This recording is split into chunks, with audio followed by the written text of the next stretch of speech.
Hello, friends. If you think a modern shopping mall is chaotic, you've clearly never set foot in a Roman market. Welcome to the Forum, where business boomed, deals were struck, fortunes rose, and sometimes tempers flared like Mount Vesuvius on a bad day. The Roman market wasn't just a place to buy vegetables, it was the lifeblood of the empire. Spices from India, silk from China, glass from Egypt, furs from Gaul. The whole world, it seemed, came jingling and jangling into Rome with carts piled high and pockets, hopefully fuller when they left. Picture it.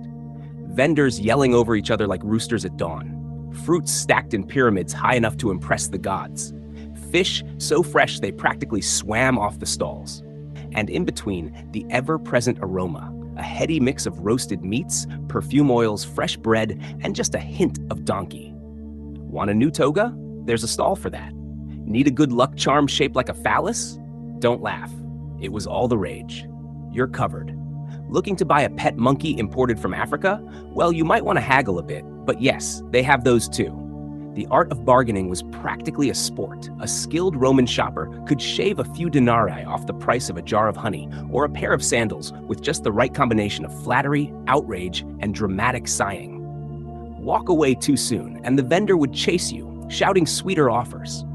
Hesitate too long, and you might find yourself paying triple. But it wasn't just about food and trinkets. Deals of much greater importance were made here. Land was bought and sold. Ships were financed. Political alliances were whispered behind baskets of figs. A well-placed handshake or a nod could change the course of a family's fortune, or an entire province's. Banks, too, bustled around the Forum. Moneylenders and changers shouted the day's rates, scratching calculations onto wax tablets.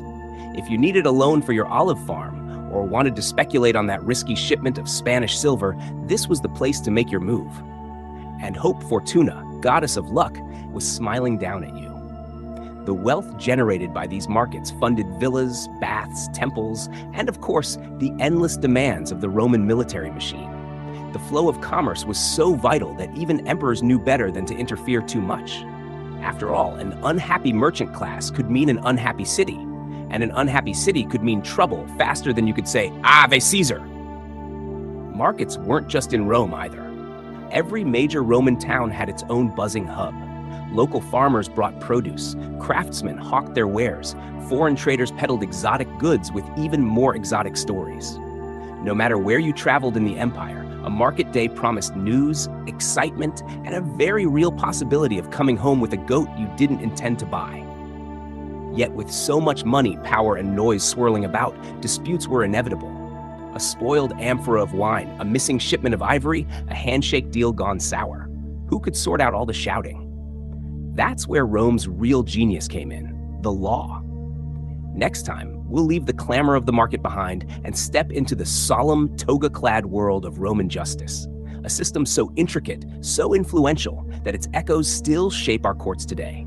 Join me as we explore Roman law, justice for the ages, where contracts were sacred, oaths were binding, and sometimes a clever lawyer could talk his way out of almost anything.